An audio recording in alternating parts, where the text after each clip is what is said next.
जय माँ काली दोस्तों, आप सभी को मेरा नमस्कार। कैसे हो आप सभी? आशा करती हूँ आप सभी अच्छे होंगे, खुश होंगे और स्वस्थ होंगे। माता काली और बाबा भैरवनाथ की कृपा आप सभी पर बनी रहे। माँ आप सभी के अन्न धन के भंडारे बढ़ती रहे। आप सभी हमेशा खुश रहें और परिवार सहित व्यस्त रहें, यही मेरी माँ से कामना है। आज मैं आपके लिए फिर से एक महत्वपूर्ण जानकारी लेकर के आई हूँ, जिसमें मैं आपको बताऊंगी कि माँ कौन कौन सी परीक्षा लेती है हमारे। एक 3 परीक्षा माँ हर भक्त की जरूर लेती है। चाहे माँ का कितना ही बड़ा कोई भक्त क्यों ना हो, माँ अपने भक्तों की ये 3 परीक्षा जरूर लेती है। तो वो 3 परीक्षाएं कौन सी हैं, उसके बारे में आज हम यहाँ पर जानते हैं। और जो भी बच्चे आज पहली बार चैनल पर आए हैं, वो इस चैनल को सब्सक्राइब करके वीडियो को ध्यान से जरूर सुने। अगर आप माँ के भक्त हैं तो चैनल को सब्सक्राइब करके बेल आइकन को जरूर दबा दें, क्योंकि माँ के बारे में हर एक प्रकार की जानकारी आपको इस वीडियो पे, इस चैनल पर मिल जाती है। क्योंकि जैसे मैं यहाँ समझाती हूँ, संस्कृत के बिना, कोई मंत्र के बिना मैं शुद्ध और बिल्कुल प्योर हिंदी में आपको समझाती हूँ, ताकि आपको समझ में आ सके और आप अपने मार्ग से ना भटकें। आपको इधर उधर कोशिश ना करनी पड़े जाने की कि हमको इसके बारे में कहाँ जानकारी मिलेगी और कहाँ जानकारी मिलेगी। इसलिए मैं यहीं पर आपको सिर्फ हिंदी में समझा देती हूँ। तो शुरू करते हैं आज का वीडियो। देखिए, जब भी हम माँ की भक्ति करते हैं तो सबसे पहले हमारी शुरुआत में परीक्षा कौन सी होती है, आप यहां से समझ कर चलिए। जैसे कोई बच्चा है, जब वो एक क्लास में पढ़ रहा है तो उसको जब उस 1 स्टैंडर्ड से 2nd स्टैंडर्ड में जाना है तो उसको एग्जाम देने पड़ते हैं। और उसके 3 बार एग्जाम होते हैं, है ना। PA1 PA2 फिर SA1, ऐसे करके एग्जाम होते हैं। तो उन एग्जामों में जब वो सफल होता है तभी जाकर वो फाइनल में बैठ पाता है। अन्यथा उस एग्जाम में अगर वो सफल नहीं हुआ है तो टीचर उसको फाइनल में नहीं बैठने देते, क्योंकि जब तू इसी एग्जाम में पास नहीं हो पाया तो फाइनल में क्या लिखेगा। तो इसके लिए एग्जामिनर जो होता है वो शुरुआत में एग्जाम लेता है कि यहाँ पर अगर इसको ये बच्चा यहाँ कर पाएगा तो ये आगे भी कर पाएगा, अगर इसने यहाँ हार मान गया तो ये आगे नहीं कर पाएगा। तो इसी प्रकार से माँ भी अपनी पूजा में जो है परीक्षा लेती है बच्चों की। परीक्षा किस प्रकार से लेती है? सबसे पहली परीक्षा क्या होती है कि व्यक्ति के शरीर में पीड़ा होती है, उसको मानसिक तनाव हो जाता है, उसको सर में दर्द, शरीर में दर्द, बेचैनी, घबराहट, पूजा में मन ना लगना, ये सारी स्थिति जो है एक व्यक्ति को होने लगती हैं जब वो पूजा पाठ में नया नया बैठता है, जहाँ उसकी पूजा में बहुत समय हो जाता है। तब वो उसके साथ में ऐसी स्थिति आती है कि भाई उसके शरीर से परेशान होगा। तभी तो वो यही तो परीक्षा होती है कि शरीर में परेशानी होने के बाद में भी क्या वो माँ की भक्ति कर रहा है। शरीर दिक्कत में है लेकिन उसके बाद भी वो माँ को पूज रहा है या नहीं पूज रहा।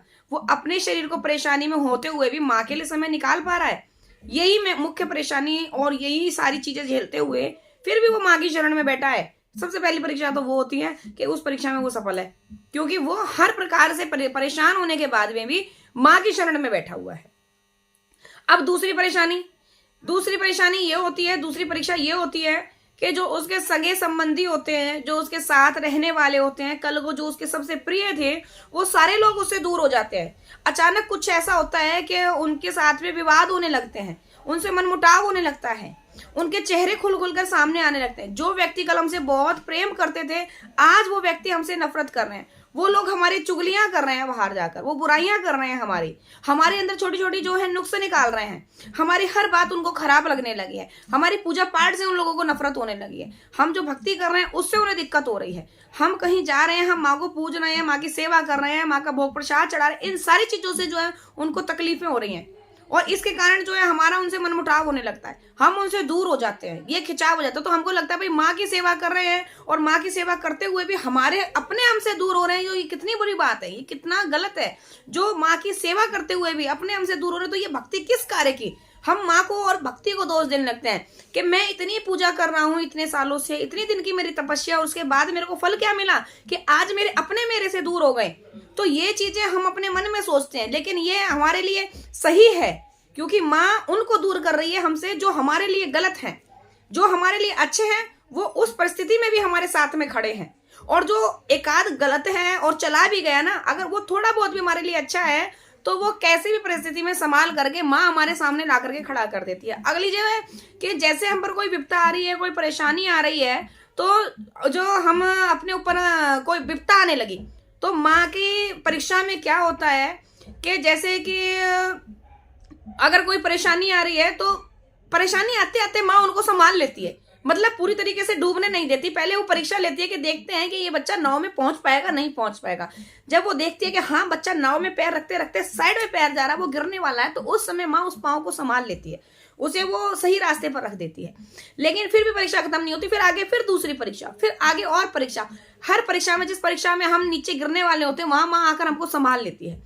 ठीक है, माँ भी हमारा पूरा सहयोग करती है, जैसे कि एक अध्यापक एक स्टूडेंट का पूरा सहयोग करता है, उसको समझाता है, उसको पढ़ाता है कि भाई इस सब्जेक्ट में तूने ऐसे गलती करी है, इसको ऐसे नहीं, अब की बार ऐसे करना है और ऐसे सुधारना है।